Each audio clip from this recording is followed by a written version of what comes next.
Tara pag-usapan natin ang nakaraang laban ni Eman, kung saan muli niyang pinatunayan ang kanyang husay sa ring at tuluyang na-cement ang kanyang no-loss record.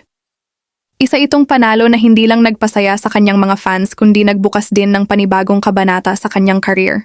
Ngunit bukod sa kanyang impressive performance, isang bagay ang mas lalong napag-usapan online, ang pagdalo at pagsuporta ni Julian Ward sa kanyang laban. Maraming netizens ang napatanong, pagkakataon lang ba ito o bahagi ng mas malaking plano? Dahil pareho silang nasa iisang talent agency, hindi na iwasan ang espekulasyon na maaaring may direksyon ang kanilang pagtatagpo. Lalo na't naibahagi na rin noon ni Eman na pagkatapos ng kanyang laban ay sisimulan na niya ang pagpasok sa mundo ng pag-aartista. Agad namang nahati ang opinyon ng netizens. May ilan na nagsabing tila pilit ang tambalan, habang ang iba naman ay nakakita ng genuine connection sa pagitan ng dalawa. May nagsabi pang posibleng testing the waters ito para sa susunod na love team ng GMA, lalo na't nag-viral ang kanilang unang interaction. Sa mundo ng Philippine showbiz, hindi na bago ang love teams.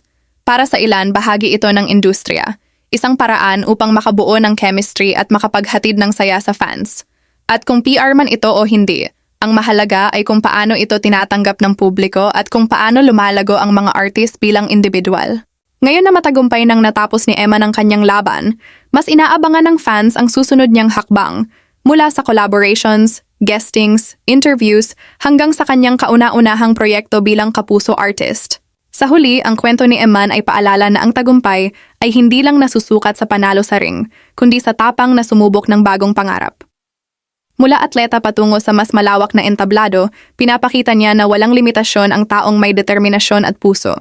At para sa mga fans, panahon ang magsasabi kung saan patutungo ang tambalan nila ni Julian Ward.